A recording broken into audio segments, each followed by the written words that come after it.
സാധാരണ സഭയിൽ പ്രസംഗിക്കുമ്പോൾ ആളുകളൊക്കെയും ഈ അമിതമായ സാർവിളിയിലൂടെയൊക്കെ ഈ പ്രസംഗങ്ങളിൽ ഇടയ്ക്കിടെ കയറി വരുന്ന അത്തരം കാര്യങ്ങളിലൊക്കെ ആ പ്രസംഗത്തിൻ്റെ ഒരു വാലും ജയിലുമൊക്കെ കുറഞ്ഞു പോകുന്ന പോലെ തോന്നാറുണ്ട്. പക്ഷേ PK കുഞ്ഞാലിക്കുട്ടി സാറ് സംസാരിക്കുമ്പോൾ പലപ്പോഴും അത് കേൾക്കാറില്ല എന്ന് മാത്രമല്ല, വളരെ കൃത്യമായ യുക്തിയോടെയും വ്യക്തതയോടെയുമാണ് അദ്ദേഹം കാര്യങ്ങൾ അവതരിപ്പിക്കുന്നത്. കഴിഞ്ഞ ദിവസം അസംബ്ലിയിൽ അദ്ദേഹം നടത്തിയ പ്രസംഗം ഞാനും സാക്ഷിയാണ്, കേട്ടതാണ്. വളരെ കൃത്യമായി കേരളം ഇന്ന് നേരിടുന്ന ഒരു വിഷയത്തെ ഈ രാഷ്ട്രീയപരമായ കണ്ണുകൾക്കപ്പുറത്ത് വളരെ മനോഹരമായി അദ്ദേഹം അവതരിപ്പിച്ചു. കാര്യം കൃത്യമായി പറഞ്ഞു. അതുകൊണ്ട് തന്നെ വലിയ ആവേശങ്ങളും രാഷ്ട്രീയ കസർത്തുകളും ഒന്നുമില്ലാതെ വളരെ സെൻസിബിളായ ഒരു ഭരണാധികാരി കാര്യങ്ങളിൽ വ്യക്തത വരുത്തി സംസാരിച്ച ആ പ്രഭാഷണത്തിൻ്റെ ശകലം മുന്നോട്ട് സഞ്ചരിക്കുന്ന കേരളം കേൾക്കേണ്ടത് തന്നെയാണ്. ആ പ്രസംഗം നിങ്ങൾക്കായി പങ്കുവെക്കുന്നു.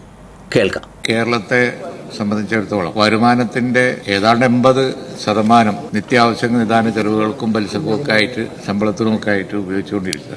രക്ഷപ്പെടണം എന്നുണ്ടെങ്കിൽ നമ്മൾ ഇനി വ്യത്യസ്തമായ പാതയിൽ സഞ്ചരിക്കാതെ തരമൊന്നുമില്ല. കയ്യിൽ പണം ഉണ്ടെങ്കിൽ മാത്രമേ എല്ലാവരും വളരെ അംബീഷ്യസ് ആയിട്ട് പറഞ്ഞുകൊണ്ടിരിക്കുന്ന കാര്യങ്ങളൊക്കെ നമുക്ക് നടത്തിക്കൊണ്ടുപോകാൻ കഴിയുള്ളൂ. സത്യത്തിൽ നമുക്ക് കാര്യമായ പണം എംപ്ലോയ്മെന്റ് ജനറേറ്റ് ചെയ്യാനോ ആളോഹരി വരുമാനം കൂട്ടാനോ എന്തിനും ഏതിനും പണം ആവശ്യമുണ്ട്. പക്ഷേ നമ്മുടെ കയ്യിൽ അതില്ല എന്നുള്ളതാണ് വസ്തുത.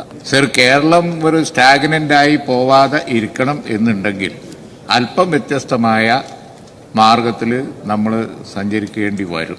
ആ ചാലഞ്ച് എടുക്കണം എന്നുണ്ടെങ്കിൽ ഔട്ട്ലുക്ക്, നമ്മുടെ ഒരു വീക്ഷണം എല്ലാവരുടേതും അല്പമൊക്കെ ഒന്ന് മാറ്റേണ്ടി വരും. ഞാൻ പ്രതിപക്ഷത്തെ ഒന്നും ഉദ്ദേശിച്ചല്ല പറയുന്നത്, അല്ലെങ്കിൽ വളരെ ഓർത്തഡോക്സ് ആയിട്ട് ചിന്തിക്കുന്ന ഐഡിയോളജിയിൽ വരിഞ്ഞു മുറുക്കപ്പെട്ട സ്ഥിതിയെ പറ്റിയൊന്നുമല്ല. നമ്മളെല്ലാവരും മാറേണ്ടി വരും. അല്ലെങ്കിൽ വലിയ സ്റ്റാഗ്നന്റായി പോവും, ഈ സ്റ്റേറ്റ് ദരിദ്രമായി പോവും, ആളോഹരം വരുമാനം ഇനിയും കുറയും.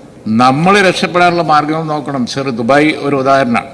അവർക്ക് എണ്ണ പറ്റി, പിന്നെ ആകെ ഉണ്ടായിരുന്നത് ഒരു പോർട്ടാണ്. ആ പോർട്ട് വെച്ച് നല്ല വിഷൻ ഉണ്ടായതുകൊണ്ട് അവിടെ വലിയ ഡെവലപ്മെന്റ് ഉണ്ടായി. എന്താ ഉള്ളത്? അവിടെ വെതറുണ്ടോ? കേരളത്തിന്റെ മാതിരി ഇല്ല, ചൂടാണ്. തണുപ്പാണ് തണുപ്പ്, ചൂടാണ് ഈ ചൂട്. പക്ഷേ ടൂറിസ്റ്റുകൾ വരുന്നു.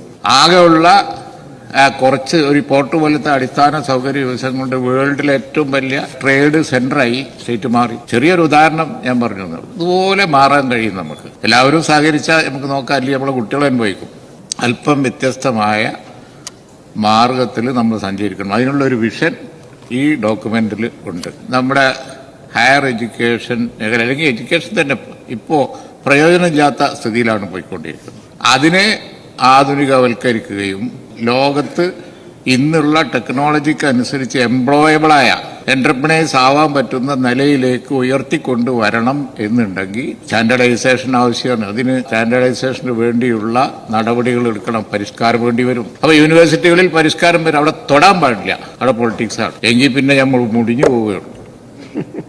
യാതൊരു സംശയവും വേണ്ട. യൂണിവേഴ്സിറ്റി കടക്കാൻ പാടില്ല, അതിനകത്തേക്ക് പോകാൻ പാടില്ല, ഒരു പരിഷ്കാരം പാടില്ല. അവിടെ എല്ലാം കൂടി നമ്മൾ അങ്ങ് വാഴുകയാണ്. പക്ഷെ അങ്ങനെ ആയാലും എന്താ ചെയ്യാം? അപ്പൊ അതുകൊണ്ട് പരിഷ്കാരം എല്ലാ രംഗങ്ങളിലും ആവശ്യമാണ്. ഇൻവെസ്റ്റ്മെന്റ് വരണം, അപ്പോഴേ എംപ്ലോയ്മെന്റ് ഉണ്ടാവുള്ളൂ. നമുക്കറിയാം ആർട്ടിഫിഷ്യൽ ഇന്റലിജൻസിന്റെ കാലമായി. ടെക്നോളജി വളരെ സഹായകരമാണ് നമുക്ക്. ഞാൻ പറയപ്പോ IT മിഷനെ AI ഫ്യൂച്ചർ ടെക്നോളജി മിഷൻ എന്ന് ആക്കി പ്രഖ്യാപിച്ചിട്ടേ ഉള്ളൂ. അതിനൊരു പബ്ലിസിറ്റി കിട്ടിയപ്പോ തുരുതുരാ വരികയാണ് കുട്ടികൾ. ഓരോരോ ആശയം കൊണ്ട്, പുതിയ പുതിയ ആശയം കൊണ്ട്, പുതിയ സ്റ്റാർട്ടപ്പും കൊണ്ട് വരികയാണ്. പക്ഷെ അവർക്ക് വേണ്ട പോലെ സപ്പോർട്ട് ചെയ്യാനും അതുപോലെ തന്നെ ഇൻസെന്റീവ് കൊടുക്കാനും കൈപ്പെടില്ല. കർണാടക വലിയ പാക്കേജാണ് കൊടുക്കുന്നത്. തമിഴ്നാടിന് അവർക്ക് ഒരുപാട് വരുമാനമുണ്ട്. അതുകൊണ്ട് അവർക്കൊക്കെ വലിയ ഇൻസെന്റീവും പാക്കേജും ഒക്കെ കൊടുക്കാൻ കഴിയും. നമുക്ക് കൊടുക്കാൻ കഴിയുന്നില്ല, കാശില്ല. ഞാൻ ബഹുമാനപ്പെട്ട ധനകാര്യമന്ത്രിയോട് റിക്വസ്റ്റ് ചെയ്തുകൊണ്ട് കുറച്ചധികം പണം വെച്ച് തന്നു. എന്താ കാര്യം? ഇങ്ങനത്തെ സ്റ്റാർട്ടപ്പിന് പാക്കേജ് കൊടുക്കാൻ. അതുപോലെ തന്നെ നമ്മുടെ ചെറുകിട വ്യവസായങ്ങൾക്ക് ഇങ്ങോട്ട് വരാനുള്ള സ്കോപ്പ് കൂടുതൽ ഉയർത്താനാണ്. ഒരുപാട് കാര്യങ്ങൾ ചെയ്യാൻ പറ്റും. നിക്ഷേപം ധാരാളം വരും. പക്ഷേ നിക്ഷേപത്തിന് ഓപ്പണപ്പ് ചെയ്യുമ്പോൾ വളരെ യാഥാസ്ഥിക മനോഭാവത്തോടു കൂടി അത് പറ്റൂല, ഇത് പറ്റൂല എന്ന് പറഞ്ഞാൽ എന്ത് ചെയ്യും? അങ്ങനെ പറയുന്ന സ്ഥിതിയൊന്നും മതിയാക്കി കേരളത്തെ രക്ഷപ്പെടാനുള്ള മാർഗത്തിലെ റൂട്ടിലേക്ക് കയറ്റി. ഞാൻ അത്ര ഇപ്പോൾ പറയും, ഡീറ്റെയിൽസിലേക്ക് പോകില്ല. കയറ്റി നിർത്തിയില്ല എങ്കിൽ നമ്മൾ വളരെ സ്റ്റാഗ്നന്റ് ആവും. ഇവിടെ 80% വരുമാനം പോയി കഴിഞ്ഞ് 20% കൊണ്ട് എന്ത് ചെയ്യാനാണ് ഈ സ്റ്റേറ്റ്? കുറച്ച് കഴിയുമ്പോഴേക്ക് പലിശ കൂടി അതും ഇല്ലാതാവും, ശമ്പളം വരെ മുടങ്ങും. അതുകൊണ്ട് നിക്ഷേപം എല്ലാ മേഖലയിലും വരണം.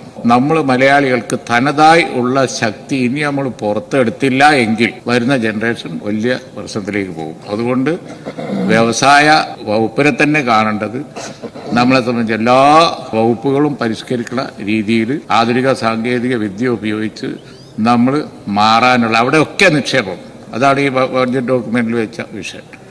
അത് ഉണ്ടാവണം എന്നാണ് ഈ സന്ദർഭത്തിൽ എനിക്ക് പറയാനുള്ളത്.